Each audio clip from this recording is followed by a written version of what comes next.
Hello everyone, আসসালামু আলাইকুম। সংসার জীবনে কাজ করতে করতেই দিন শুরু হয়, কিন্তু দিন শেষ হইলেও কাজ শেষ হয় না, কাজ থেকেই যায়। তেমনই আমরা সকাল হলে দুপুরে কি রান্না করব, বাসার সবার জন্য কি খাবে, কে কী রান্না করলে ভালো লাগবে সেটা চিন্তা করতে করতে দিন কাটে। তো আজকে দেখে বুঝতে পারছেন যে আমি চিংড়ি মাছ রান্না করেছিলাম। চিংড়ি মাছ কিন্তু অনেকটা পরিমাণে নিয়ে নিয়েছিলাম। এখানে ভুনা করার জন্য পেঁয়াজগুলো আমি ব্রাউন কালার করে নেব।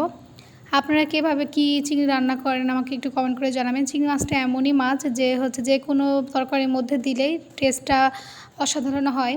তো আমিও সব কিছুর মধ্যে দিয়েই রান্না করি, কিন্তু আজকে আমি শুধু এমনি ভুনা করব। আমার আজকে খুব খাইতে ইচ্ছে করছিল এভাবে, সে কারণে। তো দেখে বুঝতে পারছেন এখানে সব মশলাগুলো আমি ভুনা করে নিয়ে নিছি।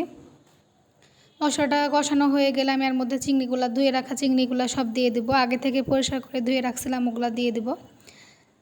আমার কিন্তু পছন্দের মাছ চিংড়ি মাছ। আমি কিন্তু খুব একটা অন্য মাছগুলো খাই না।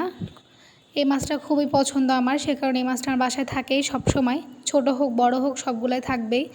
আর আমি রান্নার মধ্যে এই মাছটা রান্না করি প্রায়।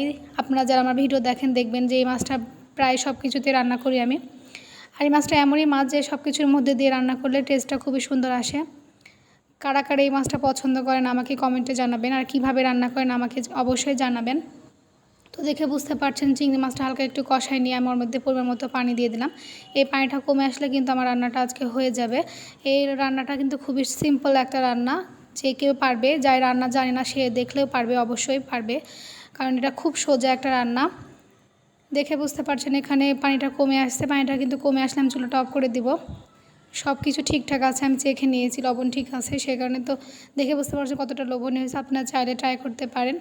এই রান্নাটা কিন্তু খুবই অসাধারণ মজা হয়। আমার খুবই একটা পছন্দের রান্না, আমি কিন্তু প্রায় এভাবে রান্না করে খাই। তো আজকের মতো আল্লাহ হাফেজ।